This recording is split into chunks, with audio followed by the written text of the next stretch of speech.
Good morning, good evening, or good night, depending on when you're listening to this. My name is Maitreya from the title of this podcast, 8 Questions with Maitreya. And before I get into this episode today with the great Elliot Loney, and I had a lot of fun making today's episode.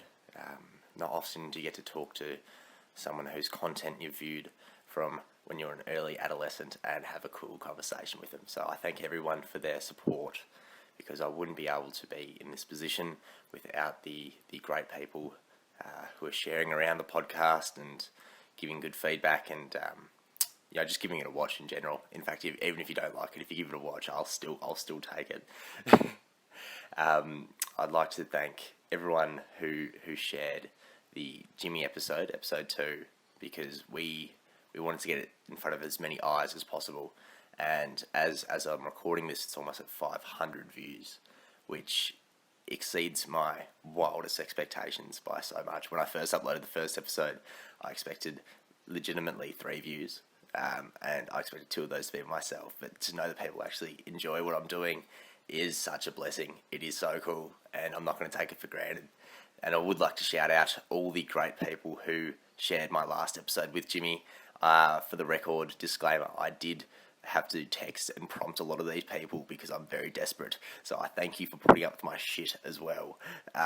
The shout out list is as follows. Josh Miller from uni, thank you, mate, appreciate it a lot. Josh Taylor Nader, bloody legend. Jody Lack, thank you very much. Stephen from uni as well, thank you, legend. Brycey from the Career Club.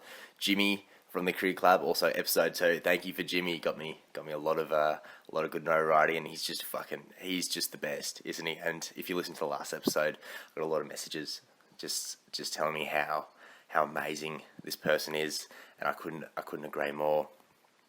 Going on to the damp fellas, Ollie Wilmore, Hooroo, Big Dog, as well as Aussie Blake, and you know what, Spence for that reason as well. I don't think Spence shared the episode, but I bloody love Spence, Aussie's little brother.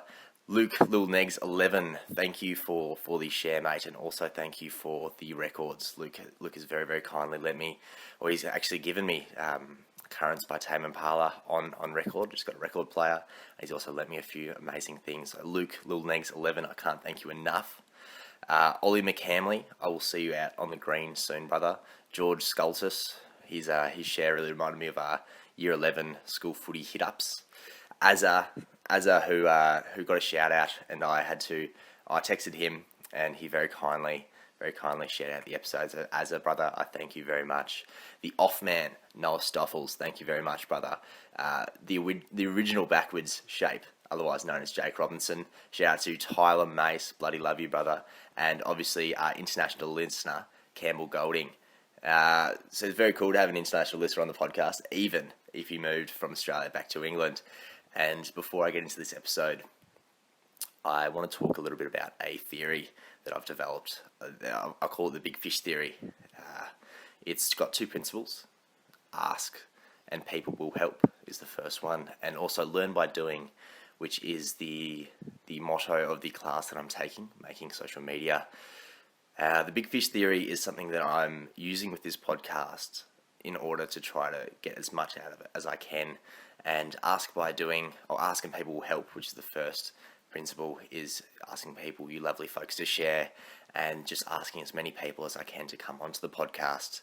The reason I bring this up now is because we may have an opportunity for someone very cool to hop on the podcast, and it is Dope Lemon, Angus Stone, who I've talked to his management, and they don't seem particularly keen, but I want to give this everything I have and try to get him on. I'll do anything to get Angus Stone on this podcast. So I'm making a promise now on the podcast, me and the off man, Noah Stoffels. If Angus Stone comes on the podcast, we will both get Dope Lemon tattoos. Now, for context, neither of us have tattoos. We've never gotten one.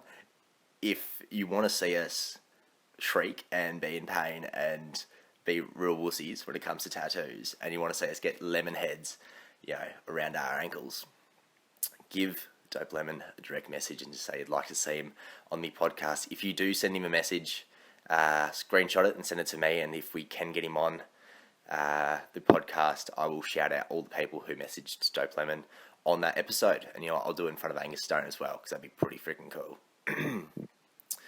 But onwards and upwards are our guest today, who is amazing. It is the great Elliot Loney. I started watching his videos in 2013, I'd say. And as about when I was about 16, he sent me this message, which I'll play now. G'day, matey. How you going? So, Hughes here. Obviously, the boys are very busy training, so sent me to answer a couple of questions. Yeah, I don't know how you get big calves. I've got no idea. Obviously, I'm a fucking comedian, so I don't even go to the gym. But I reckon your best bet's probably a little bit of peptides. What do you think? Maybe a little bit of acid and peptides to get those calves nice and pulsating. Yeah. Anyway, matey, best of luck with it. Love your work. You seem like a good bloke. Dave Hughes here, signing off. That audio you heard there was from his show, the prestigious 9As, which he has made a pilot for. Very exciting, very funny content, funny original Australian content. If you've ever played sport or particularly in a sports team, I think everyone can relate to it, but particularly footy players, it's amazing. It's a big fan, something that I've really followed. And Elliot Loney, as you can hear him doing Dave Hughes there, impressionist, very funny impressionist. You might have also seen him on TV with the too funny Troy Kinne, and he's also got regular appearances on the Today Show. He also stars in the movie with Neil Kolhatka, it's a mouthful to say, which is Head Above Water. And Elliot, he is a ripping bloke. First up, I really enjoyed talking to him. He had a lot of fun with it towards the end. I get the feeling that right at the start he might have been a bit taken aback with how personal the questions were, but to his credit, after a question or two, he really got into his stride. I think we had a really decent, really great conversation. So Elliot Loney, I cannot thank you enough, brother. And with that, I say, shine on, you crazy diamonds. Now, here is a question this is something I never thought I'd be able to say. But Elliot Loney, at what age during childhood did you feel happiest? What age during childhood did I feel happiness? Did I feel happiest? The happiest? The happiest. Yeah, the happiest. Man, I don't know.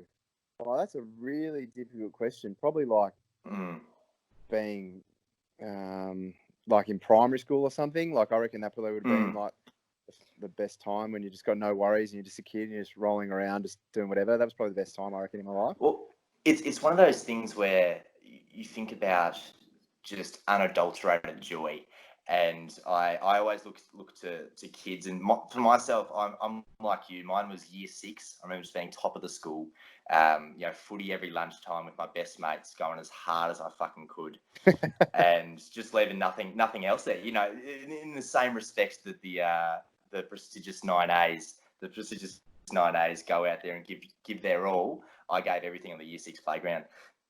Well, that's good to hear, mate. That's exactly what Mr. Park would have liked to have seen. And if you were displaying that kind of ferocity in the school playground, it was only a matter of time before you got an elusive full scholarship to Mr. Parker's Staples. What an honour. So what age would you say? Is there a specific a point or a moment during your childhood where you just thought, fuck, this is the best? Man, it's like such a difficult question. I'd be lying if I said I could just pinpoint something and tell you the exact age. But yeah, I'm gonna probably have to say sometime around, maybe similar to what you were saying, year 6, maybe around that ballpark. Around year 4 to year 6, just when there's not much going on, you can just kind of play and just do whatever you want. And I just remember that being like a really joyous time because just playing sport and just mucking around and just not really taking anything too seriously, and not having to worry about any adult responsibility. That was pretty fun. That's it, isn't it? Responsibility. And I think when we look at joy as adults, I don't think we actively believe in the sense of joy. But when you look at kids, you kind of you forget just how innocent and how beautiful we were, and like you said, just no adult responsibilities to plague us a little bit. And speak for yourself, mate. My head's been crooked since I came out the womb, so that's nice. There you go. No shortage of dates for you at the social, mate. I was in the fucking corner like the Quasimodo, mate, just fucking. Running from the gate. That's it, mate. Mate, I kept getting in trouble for loitering around the school clock tower, mate. I just wanted to ring those bells like the Hunchback of Notre Dame. You know what I mean? I was just searching for a mate.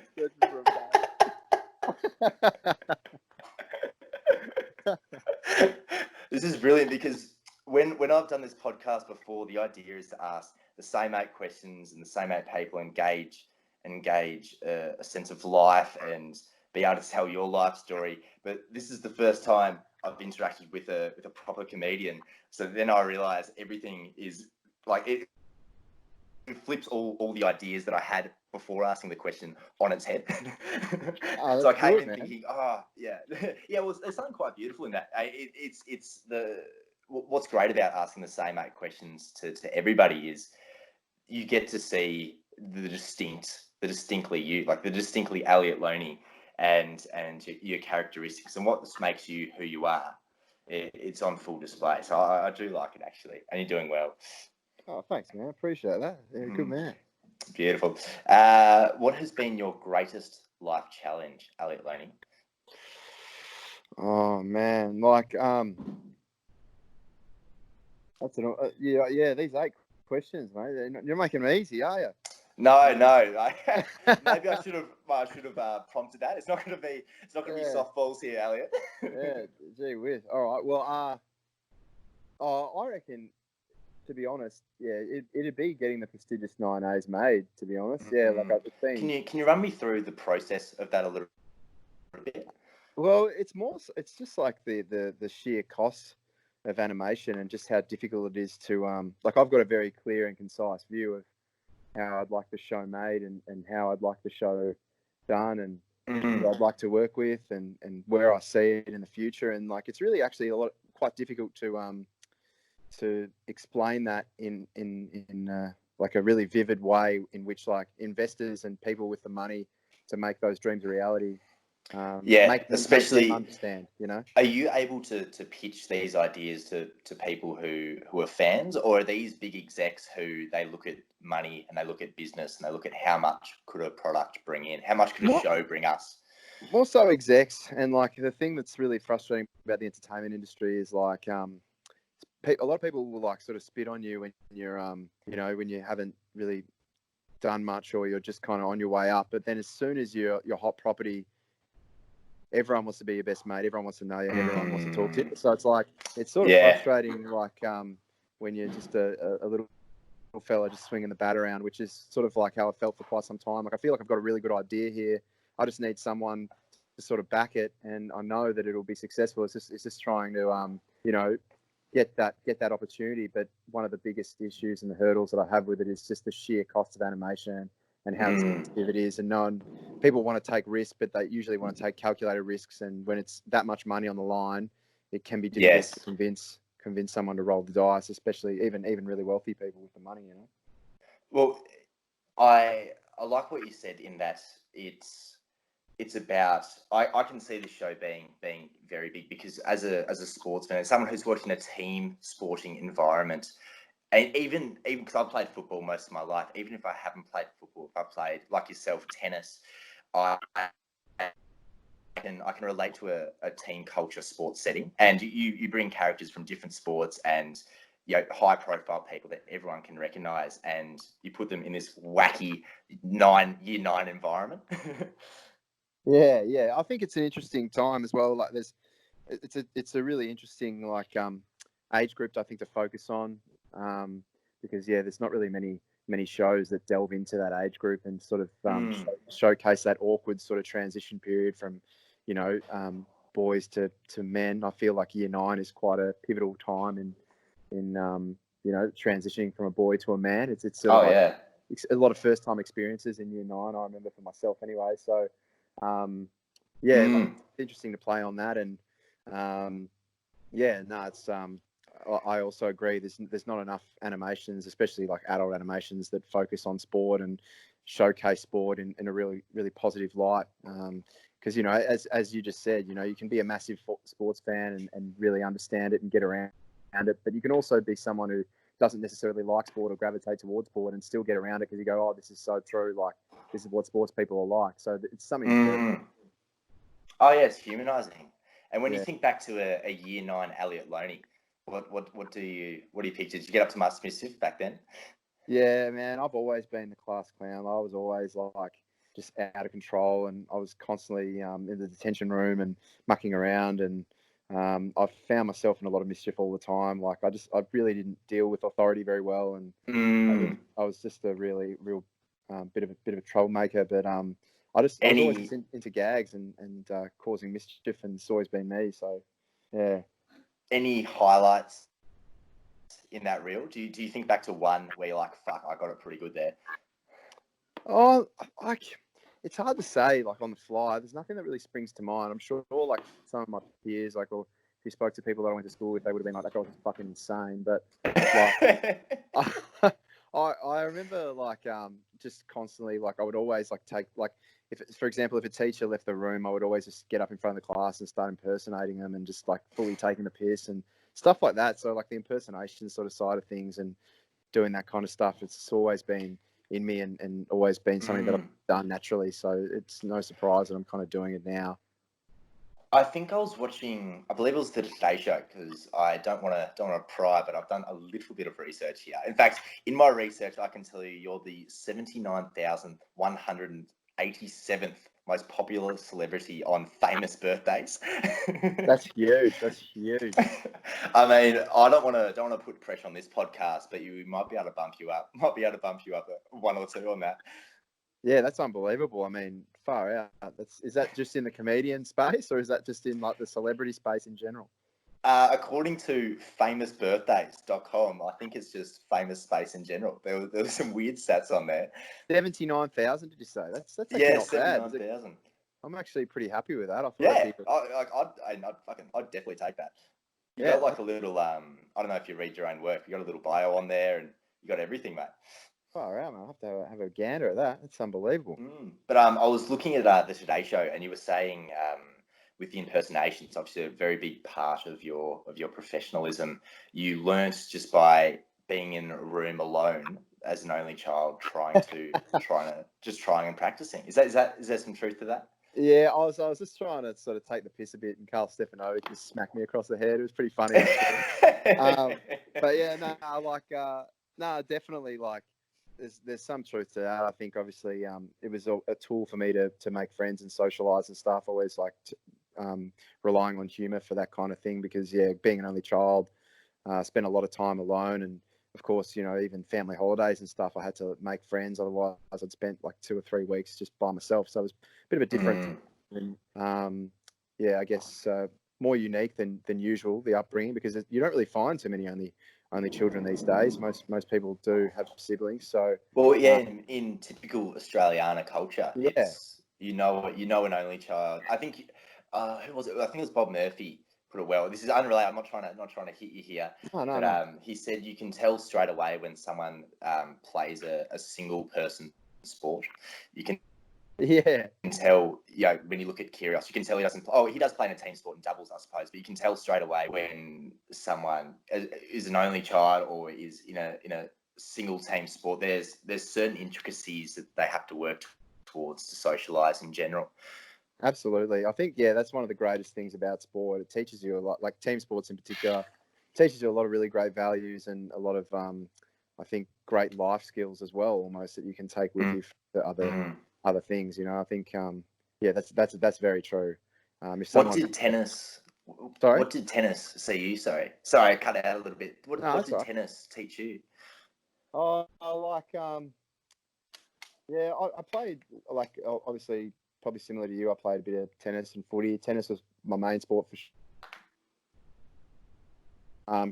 Like, it was sort of weird because I found tennis quite late. Like, up until I reckon about the age of 11, I was like, I was always like a clown and stuff, but like I wasn't really into sport that much. Like, I was just a fair like goofball, and I played a lot of video games, and I was heading down a pretty bleak path, I think. And then I found a tennis racket, and then that sort of like instilled a love of tennis. And then through tennis, obviously, I started taking interest in other sports as well. But I feel in a lot of ways, tennis definitely like almost saved my life because it gave me something to strive for, gave me like some goals to keep myself driven and occupied, and it taught me the importance of having a goal and then reaching the goal, because tennis for a long time throughout my adolescence was like my major focus and what I wanted to do with my life. So if I aimed at winning a tournament or I had a good result of that tournament, and then I could see the hard work I put in, and then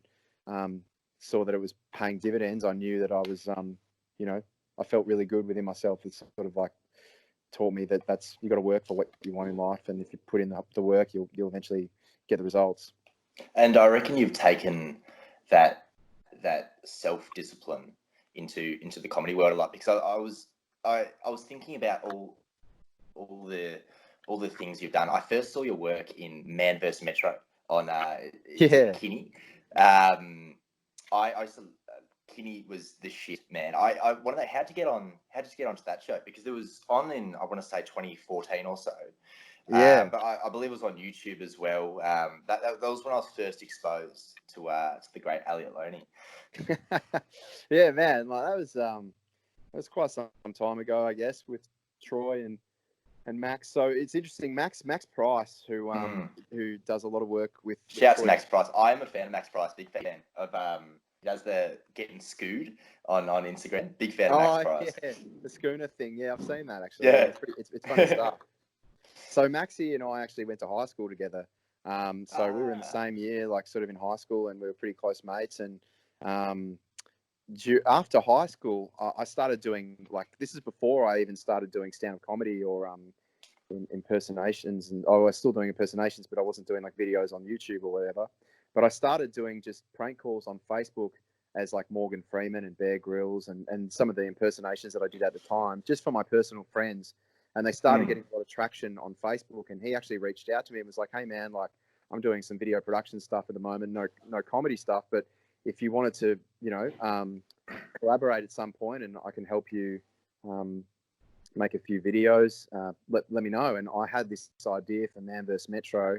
And I was like, well, I've been toying around with this idea called Man vs Metropolis or Man vs Metro, where this Bear Grylls character goes around in the city, and I think it could like do quite well. And yeah, sure enough, the rest was history. Like we uploaded that video, and like it just went crazy at the time. Like I remember sort of we put it on Max's channel because Max sort of filmed it and edited it, and I just remember because I knew nothing about YouTube at the time. Like I didn't know anything about the space. I was so naive, and I just couldn't believe that I went to bed that night, and I can't remember how many subscribers Max had at the time. Maybe 2 or 3 or something. Yeah, right. Yeah, we had about the same that I have right now. Yeah.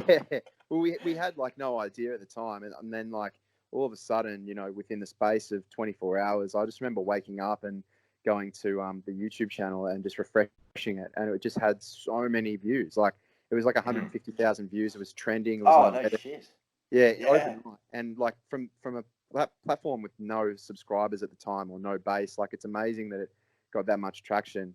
For me anyway, I thought, and I just couldn't believe it. I thought it was some sort of a glitch, and then I think it ended up getting about 500,000 views or more, but it was the most viewed video in the world for that particular day on Reddit. Get out. No way. But, yeah. Wow. Fucking crazy, man. Like I just remember I thought I was pretty cool by knowing that, but I'm only a part of the most watched video on Reddit.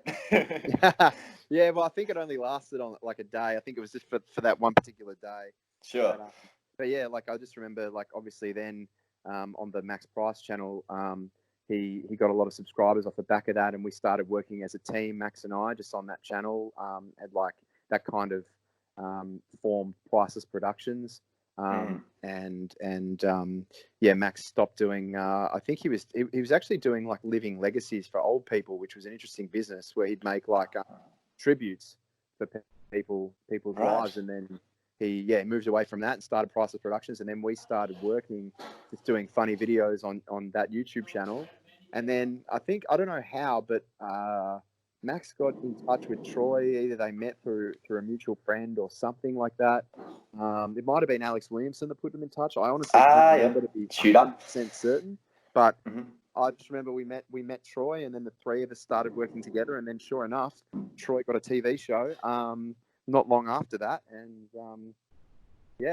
the rest is history. We The did a rest few is seasons history, of as they that. say. And I think the show's been pretty successful. And I actually just finished filming with Maxie and Troy the last season of the Kinne show, so that'll be on Ripper. 10. I'm not exactly sure when it's dropping, but yeah. So that's Can't wait, mate. Yeah, That's I think it's Australian sketch comedy. That was probably the first time I was exposed to it. Right. It's not live sketch, but it's just I remember what drew me to it initially was the cutaways between clips. Troy, he'd go up to strangers and he would start talking to them, like, the point between when you're drunk and sober, and they'd go, yeah, and then he'd go, have a look at this, and he'd point to a camera 150 meters away, and suddenly they're looking to cut straight to the clip, and they go, I just remember looking at it for the first time, like, fuck, this is something so different and something so fresh, and I'm glad that you were a part of it, because it exposed me to your work as well. Yeah, mate, it was great to see Troy in his element, and I'm thankful Troy gave me a bit of a run on the show. It's been great, and I think Troy's a really talented guy, and he's great to work with, and he's got a lot of experience both in stand-up and sketch comedy. So I feel like I've learned a lot from just watching and observing him over the years, and I've taken some elements of some of the things I've learned and tried to implement it into my work as well. So yeah, he's been a good influence, I think, and he's a great guy to work with for sure. How did you like the idea of mass viewers when that first Man vs Metro came out? How did you handle the idea of, fuck, people are really watching me now? Well, like, to be honest, like, I knew, obviously I was over, like, just couldn't really process it at the time because, as I said, I was very naive at the time. I had no idea how YouTube worked. Had I known that, I probably would have put it on my channel. I didn't know that it was going to go. Neither of us knew it was going to go viral. We just thought, Max and I just thought, oh, hey, we'll just chuck this video up. It'll be funny. Like, we sort of did it for ourselves, but we sort of had a feeling that it might go well, but we never could have anticipated how much it actually did blow up at the time. But did you enjoy the more the better, or because I think the idea of it, to me, scares the shit out of me. Of I'm putting something up and then suddenly 500,000 people have watched it. It's great, and I'm sure I would love it if I ever got there. But the premise of that many eyes on me scares the shit out of me a little bit. So yeah, it was how weird. did you like it? Well, the thing is, man, I didn't really think about it. Like, I was actually at a stage where I was kind of like, it was the first time I'd ever been exposed to anything like that in my life. I was just kind of, I didn't think too much of it. I was like, this is pretty amazing. But you don't really appreciate how many people that is, or how many, until you actually experience it in person. Like, I remember the first time, I think I was about, I can't remember how old I was, but I went to a nightclub, and I just remember getting recognized for the first time, and people were like calling me Man vs Metro and wanting to buy me drinks and stuff. And then I just remember being like, this is so weird. Like, I just can't believe that people not only recognize me, but are this, like, almost surprised to see me. Like, I'm just the same bloke that I've always been. I'm like, I don't understand why all of a sudden people are treating me differently. And it was really weird because it almost happened like overnight. So that was a weird experience. And sure. On top of that, it wasn't your initial goal. Your initial goal wasn't to get 500,000 views. It was to put up a funny video with your mate Max.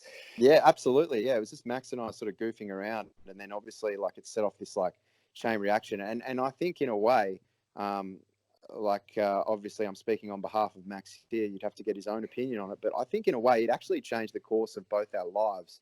Like, it obviously set me on a path to doing stand-up comedy and making sketches and videos. And obviously with Max, it's done the same thing. Like, he's worked so closely with Troy over the last few years. And obviously now he's worked on the Kinne show. We've both had, our own respective careers in the comedy space. So, like, it's sort of, I think, in a way, changed both of the courses of our lives, which I think is quite amazing when you look back. Isn't that beautiful? Isn't that beautiful? Great answer, Elliot Loney. Yeah. My next question to you is, what change would you like to see in the next year, both within yourself and the world around you? Well, for starters, I'd like to, be a bit more motivated during this whole COVID thing. It's been hard to find motivation. I think for the first time in a long time, over the last month at least, I've been doing a video a week on my own YouTube channel, on my Elliot Loney channel on YouTube, and that's been good for me because I'm trying to stay motivated. But yeah, like I just hope that the second answer to that question, I just hope that all this COVID stuff stops, because I'm getting a bit over it. I'm sure you are as well. It's just starting to do my head in a bit. I just want to get back to normal and start living life the way we've all been accustomed to it, you know. Well, if nothing else can come of this, I think we can hopefully, and I say hopefully, appreciate the shit we took for granted before. Like being able to have a beer with your mate at the pub seems like a given, always, and it's not. Nothing is, and hopefully, at least if nothing else, people can realize, fuck, I had it pretty good, and now I know that it sometimes a pandemic can roll through, and fuck, I am stuck inside for a few months. Yeah, without a doubt, man. Like, yeah, I honestly cannot believe it. I don't think anyone can. It's like just such a bizarre thing. Obviously, hopefully a one in a lifetime thing that we'll be telling our future grandkids about, I think. But yeah, it's an interesting time because I think, well, I know it's used, this COVID that's going around, it's being used as a tool by media sources. Media sources are reporting it 80% of, at least a couple of weeks ago, they were reporting it 80% of all media. And to put that into context, the Australian bushfires at its peak was reported in 30% of media. So it's over and almost triple what the bushfires were being reported as. And it's to provoke fear, and in the end, it's to make money. But the fear mongering by the media can build within our society, and you see people fucking zombie hoarding toilet paper because they're scared. And when people are scared, they become irrational. And we're going through the first time where there's such scrutiny and in media coverage that we literally can't get away. We can't get away from it. I said this in my last podcast, so I'll be quick. But Elliot Loney, I want you to have a guess for me of how many ads we see a day. Oh man, that's a difficult question to answer. Worldwide, like. So, how many ads has Elliot Loney seen today? Just me personally, just on my news feed, on my phone, all that kind of stuff. Just the average person. I would say like I reckon about 100. Like, I reckon every time I scroll down my newsfeed, I see like 3 or 4 ads easy. Elliot Loney, the average American in 2017, so I think it's probably even higher now, sees between 4,000 and 10,000 ads per day. Yeah, that's just silly, isn't it? And then you look back to the fear in the media, and I think it's pretty self-explanatory because we buy. When we're scared, we buy. And I think there's a lot of that. And it's a weird going through a time like that where 80% of media coverage is COVID. So I think if nothing else to come from that, we can be grateful, and hopefully we can realize, fuck, the media has a huge hold on us, a huge hold. Yeah, it's funny. It also, I think, depends on which media sources you rely on. I've seen a lot of articles from the Daily Mail saying that there's cures for COVID-19, and then like there's going to be World War III is imminent. I mean, if you're consuming articles like that every day, you're obviously going to have quite a tinfoil hat view on the world. So which I think most people above 50 do currently have tinfoil hats. I think absolutely. It's a pretty common buy at the moment. I said the aluminium foil is just flying off the shelf. Oh, it's incredible. My mum believes everything she reads on the internet. Everything. It's quite amazing. I'll receive phone calls and messages and emails about all sorts of propaganda, and I just have to sort of explain to her that no, this is not real news. This is not all news. Glitter is gold.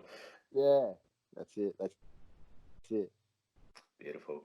Elliot Loney, who is your hero? Roger Rog? Federer, I reckon. Just being a mad keen tennis fan, growing up.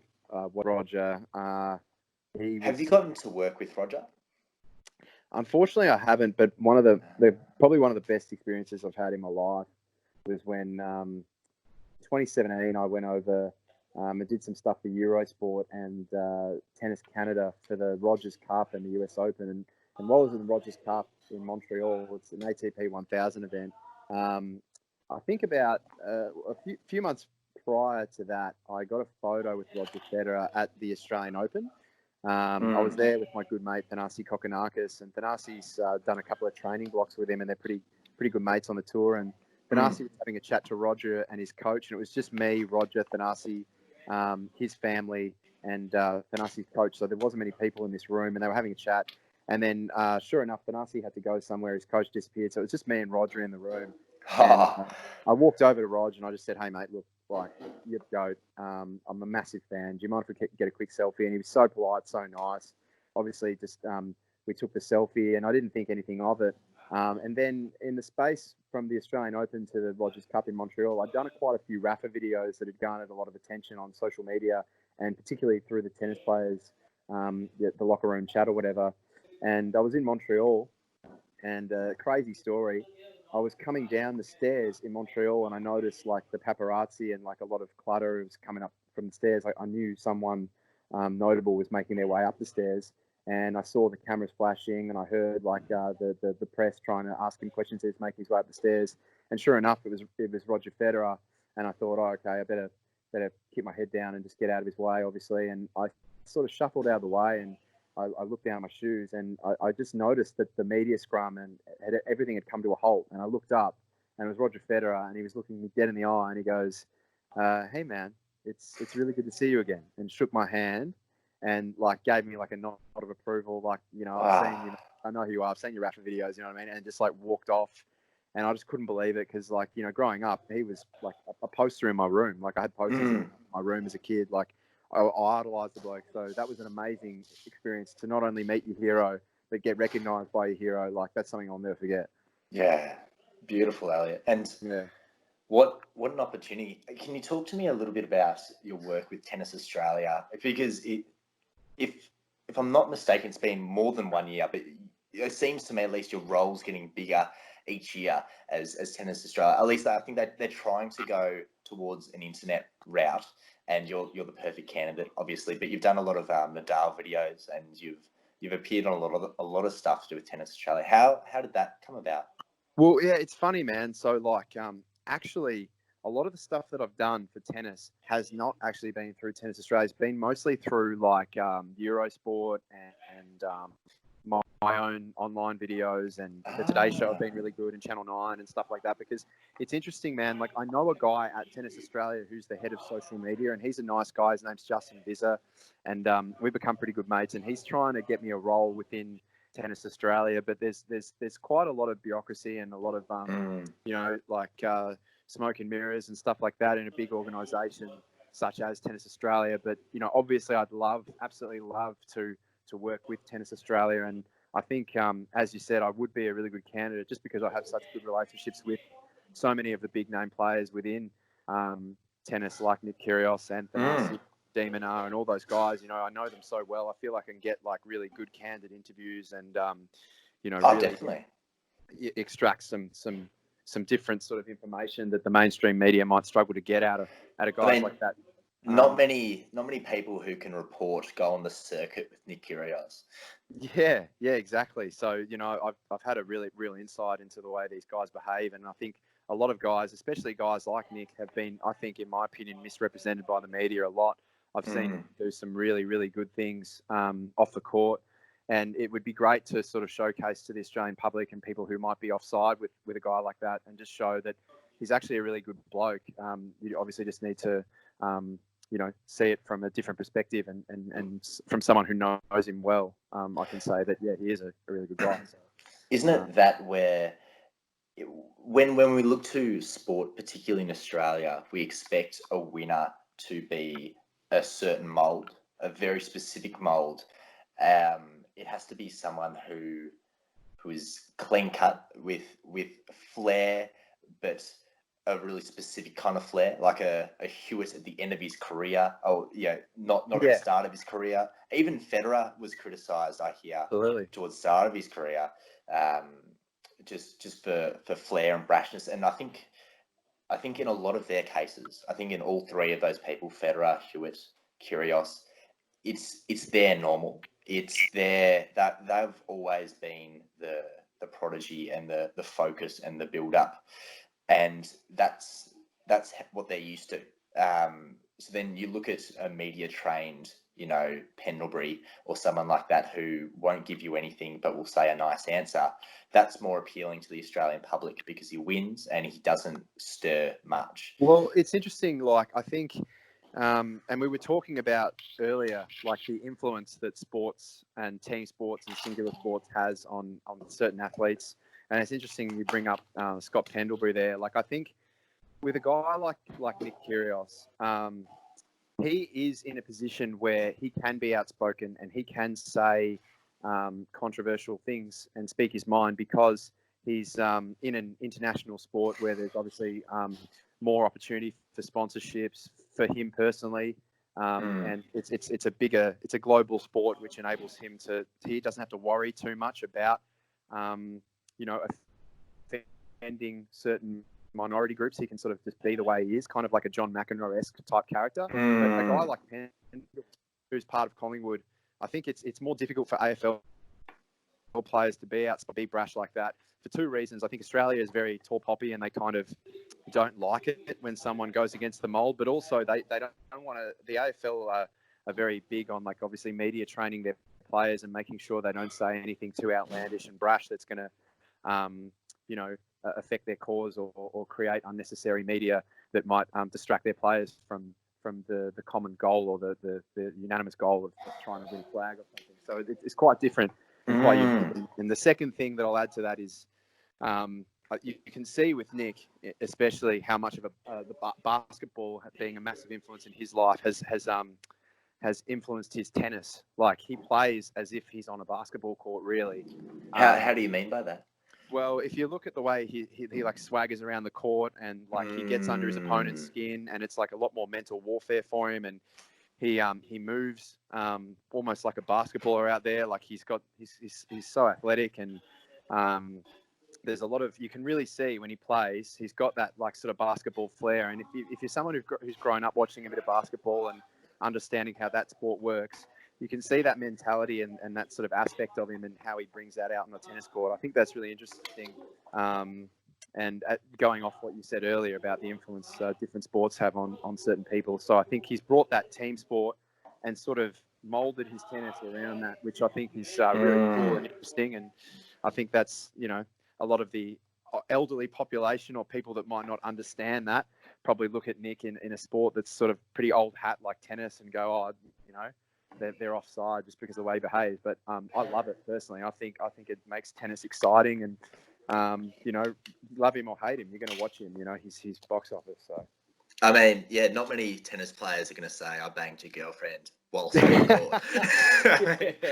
If I was to sum up anybody, I'd want someone to be summed up as I would bang your girlfriend. I think he's like the Happy Gilmore of tennis, I think. He's the Happy Gilmore of tennis. That is the best way to put it. Yeah. So it's pretty funny watching him operate.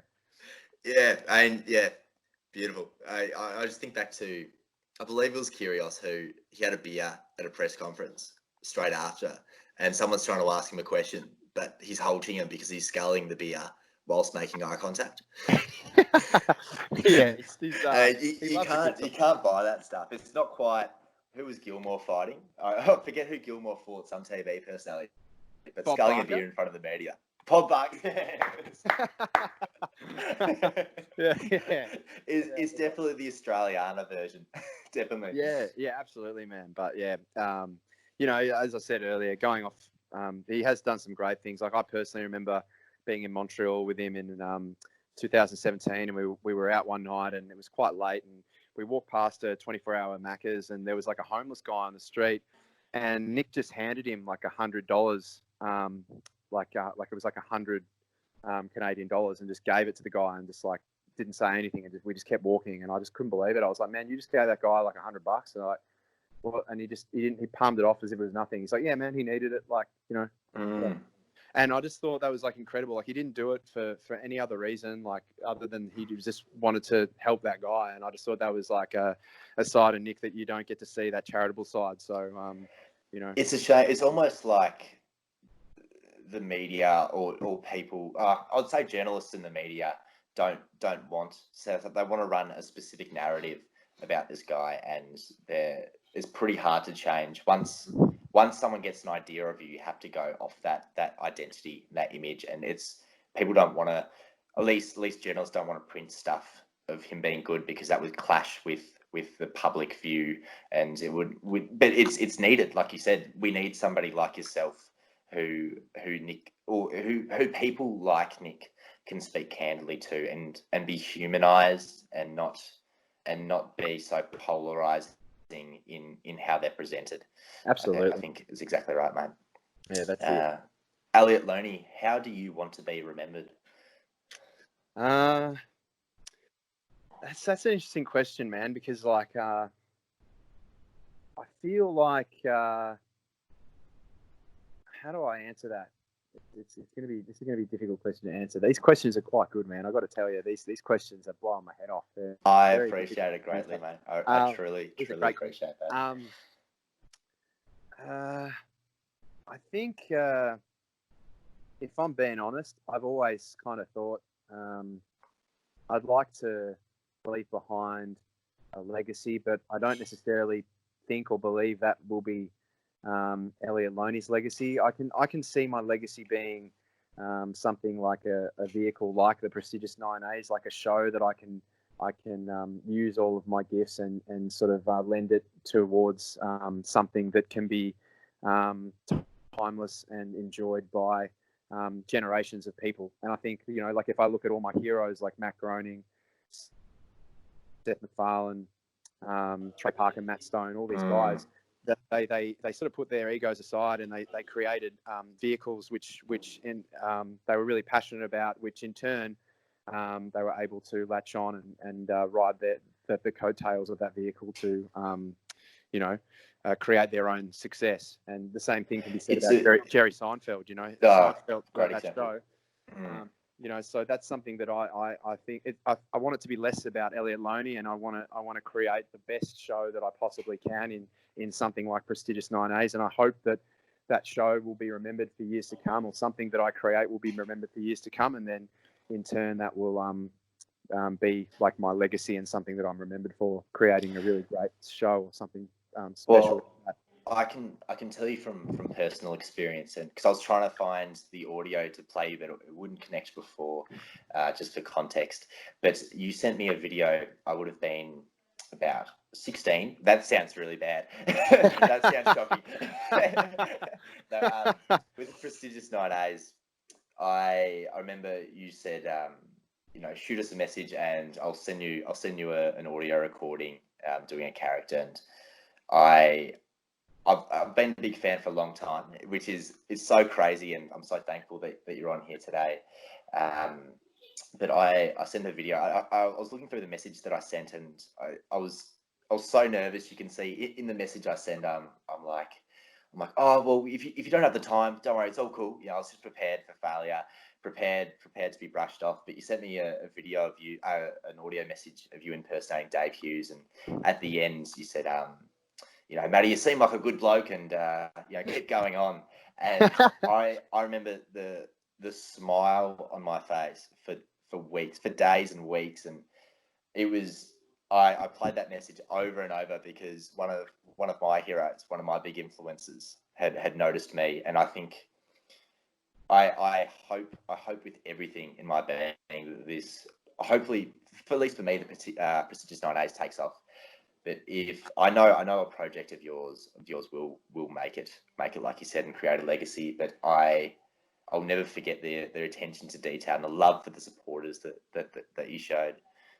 I appreciate that, man. Yeah, like I always try and make an effort with the people who support my comedy. People like you, man. Like obviously that means the world to me. Just hearing that, because I've been doing this for a long time, and that's always what I sort of try and do. Like I think I haven't really taken into account. It's always been something that I've just done because I always enjoyed making people laugh. But you know, you don't often speak to the people who actually are affected by the comedy that you produce. So hearing that, man, like you know, it's inspiring because it just makes me want to keep going. And so it's good to hear, man. You know.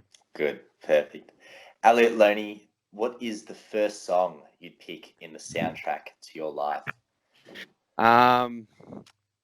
Gee, man, that is another phenomenal question. I tried to premise this. I tried to get in your head, but we did have some audio connections. I don't blame you if you didn't get the time necessary to think it up. I think just purely because I've been watching this bloke recently.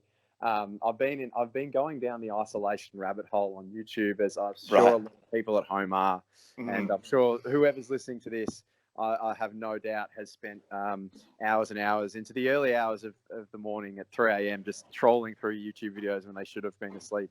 But this guy, Vitas, is it Vitas or Vilas? You know, that he's like a meme. But I'll see if I can like play you a bit of the song that I've been listening to just in isolation.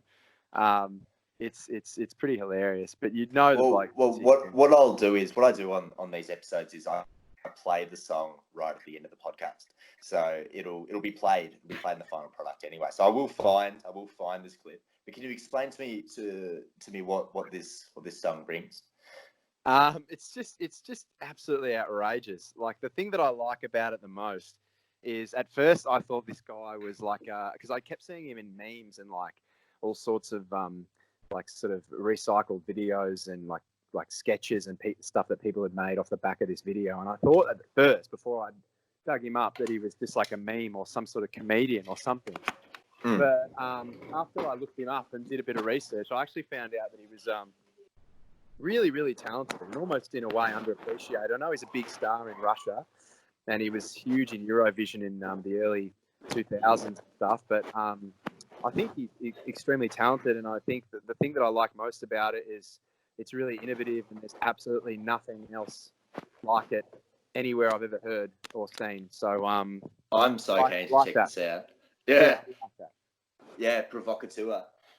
Yeah, just really, really unique stuff. Like I like that rareness and like stuff that you know. That's like I was saying earlier. What I love most about the prestigious 9As, it's really original and innovative, and there's nothing else like it. And so that's what I try and do with my own work. So I think, coincidentally, even though I said this is someone that I've been looking at recently, just purely because I've been in isolation and stuff like that, it's funny because I think it's like there's something that draws me to it, and I think that is the originality and the pure rawness of what this bloke's doing.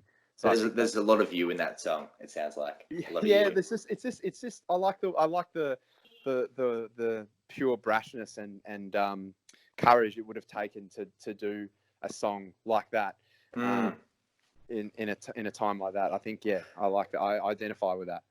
Well, I too, because when we were talking about man vs Metro and viralness, I started this project for uni, and the idea originally was to interview my two mentors, and I was going to ask them the same 8 questions. I was going to see how they differ, and then I was going to do it as a blog, but one of my mentors is a podcaster, and he just said, "Hang on, let me record it," and then I was stuck with this audio footage, and I didn't know what to do with it because I was so proud of the work that I'd done.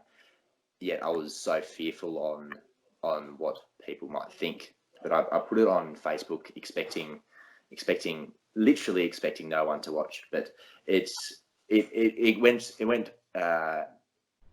got a positive response, overwhelmingly positive response. And I got messages from people who I hadn't previously really connected with, and people really resonated with a lot of the questions, and that to me has shown me recently about that brashness and about putting out stuff that's unapologetically to your taste, and see if people want to come along for the journey. And through that opportunity, I get to talk to yourself one of my big influences as an early teenager all the way up until now. So I think I would really like to hear this Russian guy play me some brashness.